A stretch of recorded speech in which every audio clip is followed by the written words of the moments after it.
Eu vou falar aqui sobre uma atividade que eu faço em sala de aula para que as pessoas entendam como as coisas fazem sentido para a gente. Pense numa sala de aula com as cadeiras formando um grande círculo, tomando a sala toda. Você e seus colegas estavam sentados nesses móveis, de olhos fechados. De repente, a professora diz: abram os olhos. Vocês devem descrever o elemento que foi inserido no meio do círculo. No meio do círculo, uma pessoa. Ela estava de costas para você.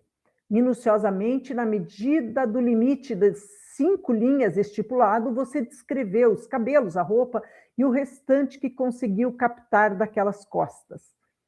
Ao final, a professora pediu para que lessem o que escreveram. Todos textos diferentes, alguns bem diferentes, outros mais parecidos, outros bem parecidos. Era um círculo, cada um viu um lado. A pessoa era um rapaz, moço, homem, menino, dependendo das descrições, branco, de cabelos pretos, curtos, óculos, tênis marca X, camiseta preta com inscrições X na frente, Y atrás, cerca de 1,75 m, alto para alguns, médio para outros. Daí veio a pergunta: quais foram os 3 motivos que levaram nossos textos a serem diferentes uns dos outros? E a turma começou a falar o que percebeu. Repertório individual, historicidade e outras coisas que, no final das contas, eram também nesse campo, foi o primeiro acerto. Lugar da sala, lugar social, formação social, que restringe a enxergar somente uma parte do todo que estava do seu lado. Foi a segunda. O rapaz, a pessoa que estava no meio da roda, que portava todas as características tão ímpares que haviam sido elencadas de acordo com o campo de visão.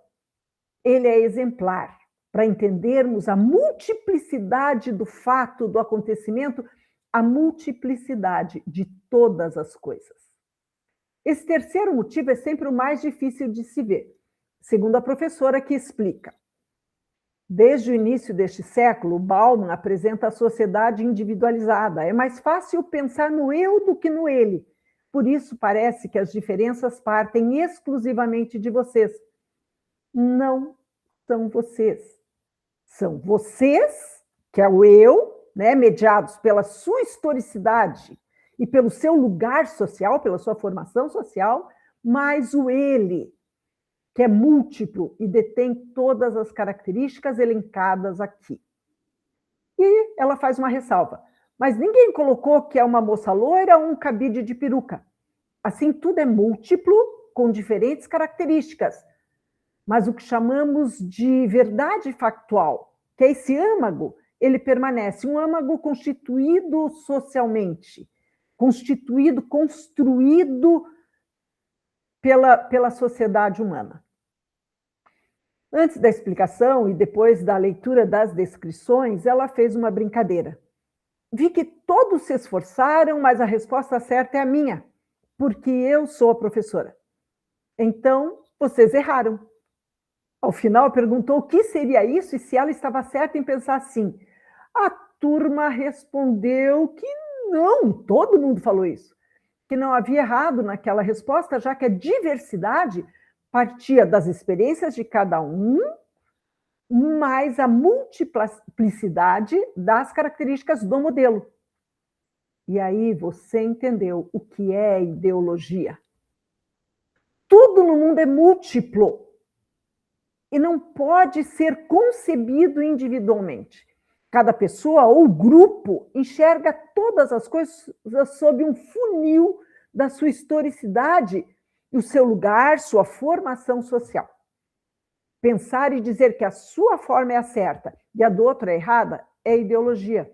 Se eu descrevesse para vocês essa pessoa de forma unívoca, desprezando todas as outras características que não constituem a minha visão após o filtro da historicidade, do lugar social ao qual eu me restrinjo, a descrição não seria completa.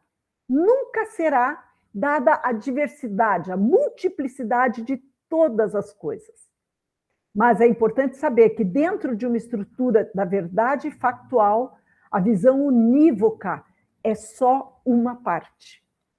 A professora ainda explicou que os dedos da mão são diferentes. Eleger um como melhor é ideologia. As falas são diferentes, cada um fala de forma diferente do outro. Dizer que uma fala é correta, enquanto as outras todas estão erradas, é ideologia. Visão do mundo são diferentes, porque o mundo é múltiplo, todas as coisas são múltiplas. Dizer que a sua visão é diferente, é certa, e que a do outro é errada, é ideologia. Não são dois lados, são múltiplos lados, com inúmeras características. As formações ideológicas tornam-se aparentes em uma análise quando entendemos que elas congregam as formações sociais que acabam aparecendo por meio das formações linguísticas. Aí entra a linguagem. Então, eu sou professora. Então, se eu digo que a camiseta dele está escrito X e você diz que é Y, você está errado. Essa fala nos mostra que a professora estava sentada em frente ao rapaz que foi colocado no meio da sala. Né? O lugar social dela era um lugar que ela conseguia enxergar isso e não aquilo. Né? A pessoa era um rapaz, moço, tal, cabelo preto. Então, a professora via aquilo que ela podia enxergar, dentro da sua historicidade, ela escreveu da forma dela, mas foi uma forma. E mesmo sendo a professora e já sabendo que era o exercício, ela não estaria certa. E o outro errado. Mas todos tinham uma série de motivos, e essa série de motivos, ela faz parte da complexidade e da multiplicidade, é muita característica em todas as coisas. Somos todos perpassados por ideologias. Tendemos a falar e acreditar no que conseguimos conceber sobre os nossos funis. É importante, portanto, antes de qualquer produção textual, oral ou escrita, pensar que o respeito ao diferente deve ser o ponto de partida de qualquer ciência. Espero que assim você consiga entender um pouquinho melhor quanto o que é ideologia e como que as coisas formam sentidos, como que os sentidos para você, nossa, mas eu não entendo como essa pessoa entende assim. Entende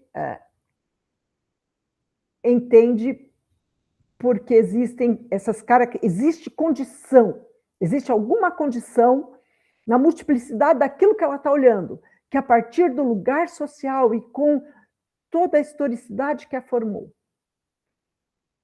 formem sentido para ela e não para você.